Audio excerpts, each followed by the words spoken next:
अस्सलामुअलैकुम। Tele school के इस एजुकेशन प्रोग्राम में खुशामदीद।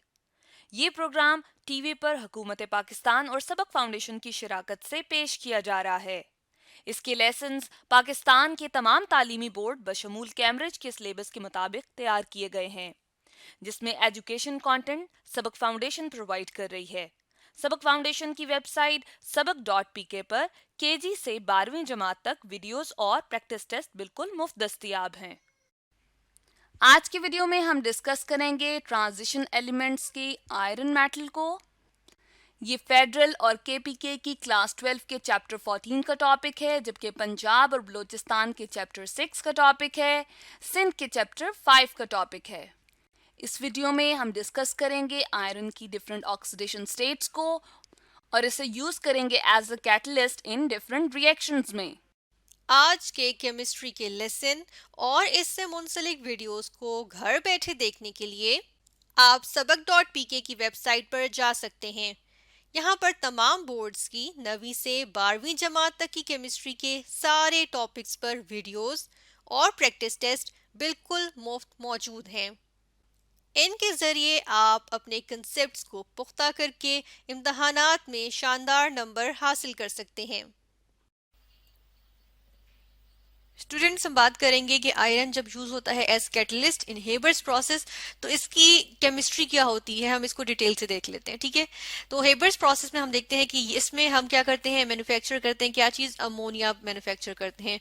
और बेसिकली जो रिएक्शन होता है वो हमारे पास क्या आ रहा होता है, हमारे पास रिएक्शन कुछ इस तरह से होता है कि नाइट्रोजन गैस जो होती है वो हाइड्रोजन गैस के साथ रिएक्ट करती है और एक रिवर्सिबल केमिकल रिएक्शन में हमारे पास क्या बन जाती है, अमोनिया गैस बन जाती है। ठीक है, ये हमारे पास रिएक्शन होता है, ये गैस है, ये भी गैस है, ठीक है, और ये भी गैस होती है। ठीक है, और हम देखते हैं कि यहाँ पर हम क्या यूज कर रहे होते हैं, आयरन एज कैटलिस्ट यूज कर रहे होते हैं। ठीक है, और हम यहाँ पर सर्टेन टेम्परेचर भी दे रहे होते हैं और सर्टेन प्रेशर भी अप्लाई कर रहे होते हैं। ठीक है, तो हम ये सारी चीजें जो है वो पर्टिकुलर रख के उनको, और हम जो इन सर्टेन चीजें यानी कि उनको हम रख के स्पेसिफाई करके उनको हम यूज कर रहे होते हैं। यहाँ इक्वेशन बैलेंस अगर हम करते हैं साथ के साथ तो हम देखते हैं कि यहाँ पे हमारे पास 2 नाइट्रोजन है, चले यहाँ 2 लगा देते हैं और यहाँ पे हम 3 लगाएंगे, ये बैलेंस्ड इक्वेशन आ जाएगी।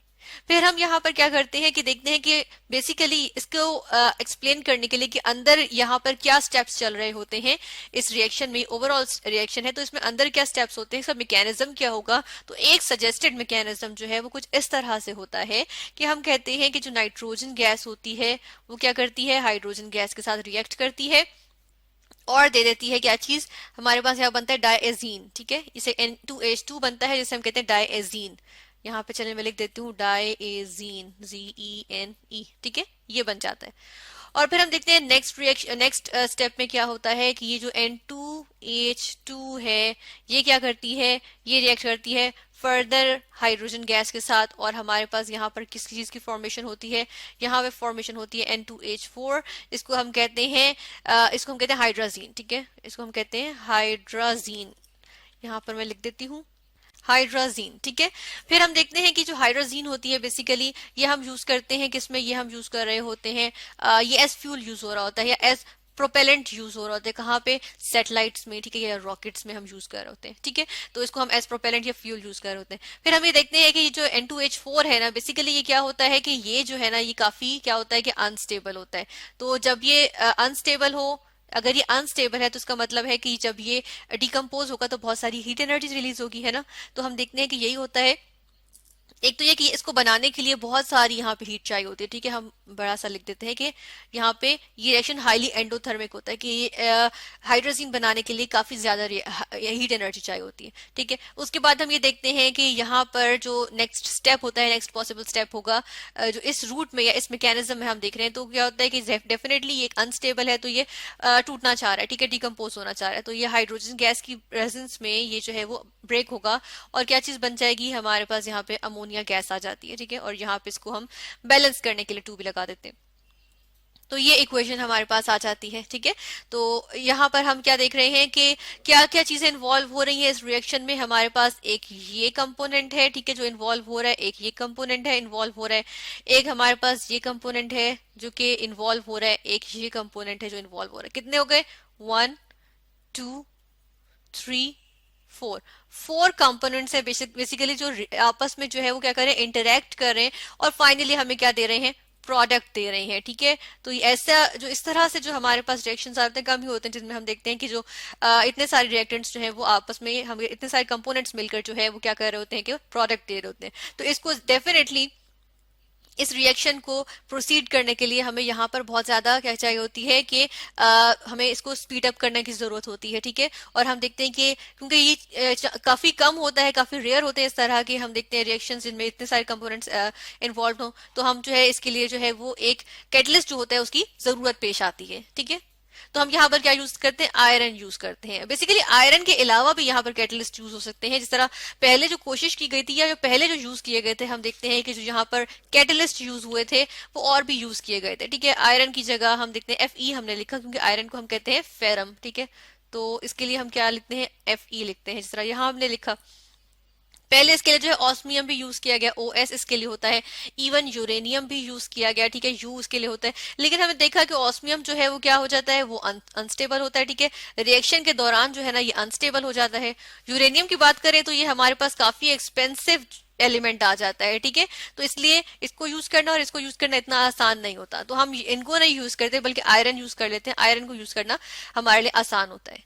फिर हम यहाँ पर एक और चीज भी देखेंगे कि यहाँ पर आयरन जो चाहिए होता है ना, वो बेसिकली हम देखेंगे आयरन की खुसूसियत जो यहाँ पर सामने आ रही होती है वो ये होती है कि ये जो पोरस सरफेस होती है, जब कोई सरफेस पोरस होगी तो हम देखते हैं कि वो क्या करती है, सरफेस एरिया को फायदा होता है, यानी कि सरफेस एरिया जो होता है वो इंक्रीज हो जाता है और ज्यादा जगह मिल जाती है रिएक्शन कैरी आउट होने के लिए। ठीक है, और हम देखते हैं जब कैटलिस्ट का सरफेस एरिया ज्यादा होता है तो वो हमारे पास जो है वो अच्छा साबित होता है। जिस तरह से यहाँ पर हम देखते हैं कि आयरन जो होता है वो बेसिकली जब एक एज कैटलिस्ट चूज हो रहा होता है तो उसने क्या करना है, अब देखिए ना ये चार कंपोनेंट्स हैं जिन्होंने एट अ टाइम जो है वो आपस में इंटरेक्ट करके क्या बनाना है, प्रोडक्ट बनानी है। तो हम देखते हैं कि इनको एक जगह चाहिए। ठीक है, तो वो जो जगह है ना वो कैसे मिलती है, इनको किस तरह प्रोवाइड होती है, वो इनको कैटलिस्ट की सर्फेस के थ्रू जो है वो प्रोवाइड होती है। और कैटलिस्ट जब पोरस होगा तो हमारे लिए आसान होगा। तो हम यहाँ पर देखते हैं, एक तो पहले सबसे पहले यहाँ प्रोसीडिंग देख लेते हैं इस तरह से कि हम यूज क्या कर रहे होते हैं। हम बेसिकली जो यहाँ पर आज इसकी केमिस्ट्री देखेंगे उसमें हमें पता चलता है कि हम यहाँ पर Fe3O4 जो है, यानी कि इसको हम कहते हैं मैग्नेटाइट। ठीक है, आयरन का मिनरल होता है मैग्नेटाइट, ये हम बेसिकली यूज कर रहे होते हैं। और हम करते क्या है कि हम इसके ऊपर से जो है वो हॉट हाइड्रोजन गैस जो है वो पास करते हैं। ठीक है, हॉट हाइड्रोजन गैस जब पास करते हैं तो वो क्या होता है कि हमारे पास ना इसमें से वाटर की फॉर्म में जो है इसमें से ऑक्सीजन निकाल लेता है। ठीक है, हाइड्रोजन इसमें से ऑक्सीजन निकाल लेता है वाटर की फॉर्म में, और यहाँ पर हमारे पास क्या आ जाती है, यहाँ पर हमारे पास रिजल्टिंग जो होता है वो पोरस आयरन आ जाता है। ठीक है, अब देखिए पोरस आयरन आएगा। ठीक है, एटलीस्ट जो हमारे पास आयरन होगा ना उसकी जो सरफेस होगी वो पोरस होती है, उसमें पोर्स होते हैं, स्पेसिंग्स होती हैं। ठीक है, जिसकी वजह से हम देखते हैं कि उसकी सरफेस एरिया भी इंक्रीज कर जाता है।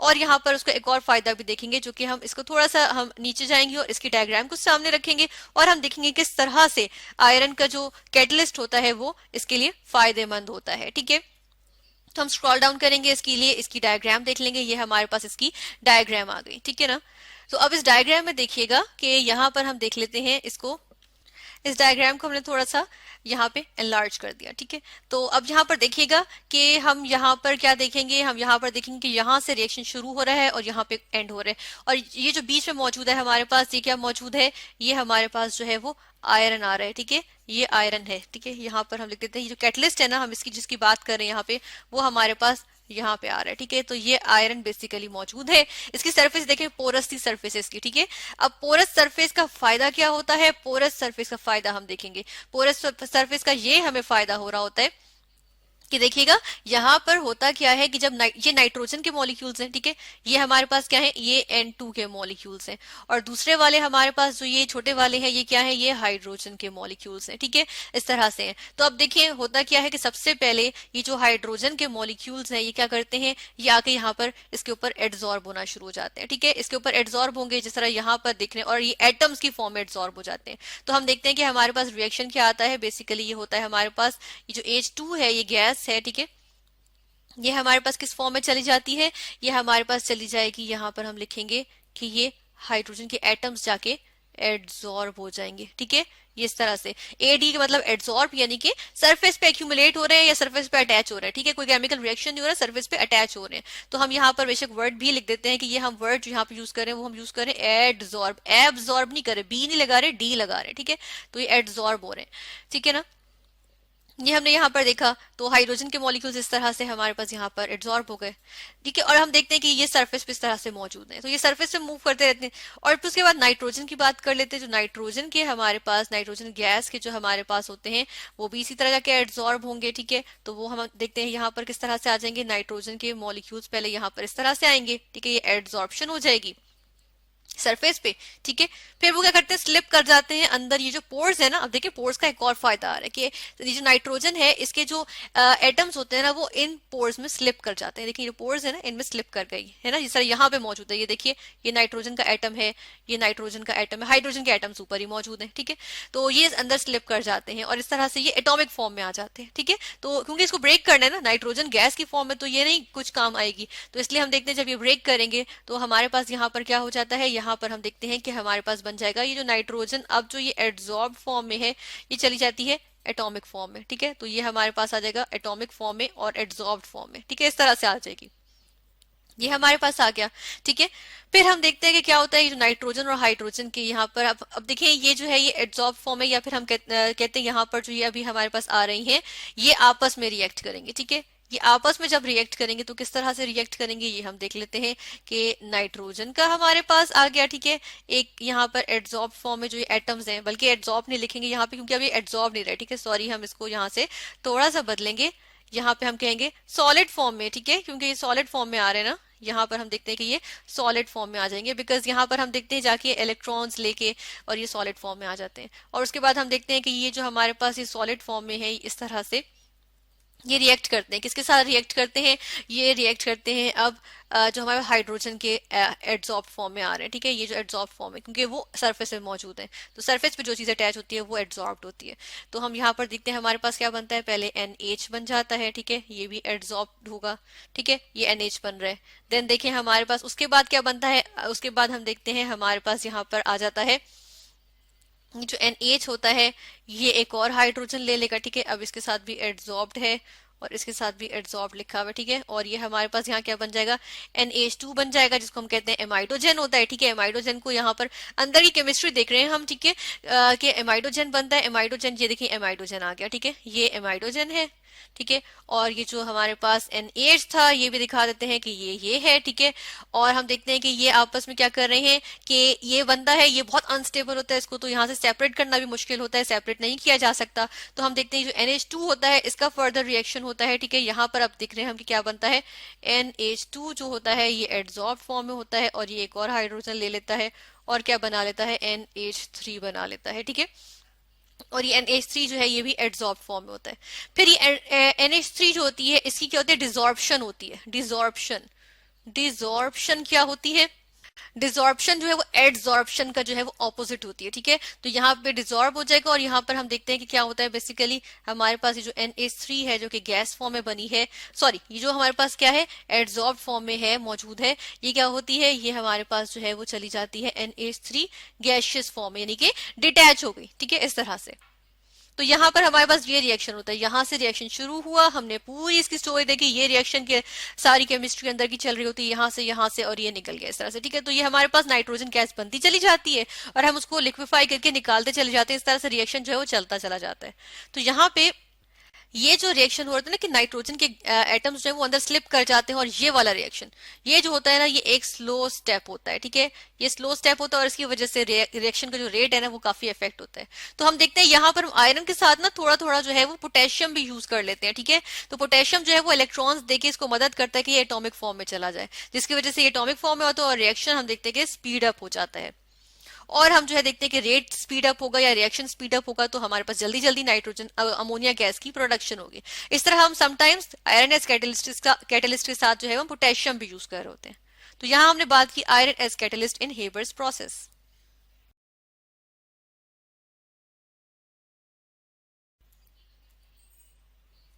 स्टूडेंट्स हम यहाँ पर आयरन आयन का इफेक्ट देखेंगे अगर हमारे पास रिएक्शन हो पर सल्फेट और आयोडाइड आइंस के दरमियान, तो हम देखते हैं कि आयरन आइन किस तरह से अपना रोल प्ले करता है। तो यहाँ पर हम देखते हैं कि पर सल्फेट आइन जो हमारे पास होता है वो क्या होता है, उसको हम लिखते हैं यूजुअली हमारे पास होता है S2O8, ठीक है, और ये -2 का आइन होता है, ठीक है। और इसको हम एक और इसके लिए वर्ड भी है, और वो हम देखते हैं कि इसको हम जो है पर ऑक्सो डाइसल्फेट भी कहते हैं, ठीक है, डाइसल्फेट आइन भी कहते हैं, ठीक है, पर ऑक्सो डाइसल्फेट आइन, ये भी हमारे पास कहलाया जाता है ये। फिर हम देखते हैं आयोडाइड आइंस क्या होते हैं, आई नेगेटिव आइंस होते हैं, आयोडीन के जो आइंस होते हैं उनको आयोडाइड आइंस कहते हैं, ठीक है, तो ये भी होते हैं। अब इनके दरमियान जो आपस में रिएक्शन होता है, हम देखते हैं कि इस रिएक्शन को क्या कहते हैं, इस रिएक्शन को कहते हैं आयोडीन क्लॉक रिएक्शन कहलाता है ये, ठीक है, इसको हम क्या कहते हैं, आयोडीन क्लॉक रिएक्शन, ठीक है, क्लॉक रिएक्शन।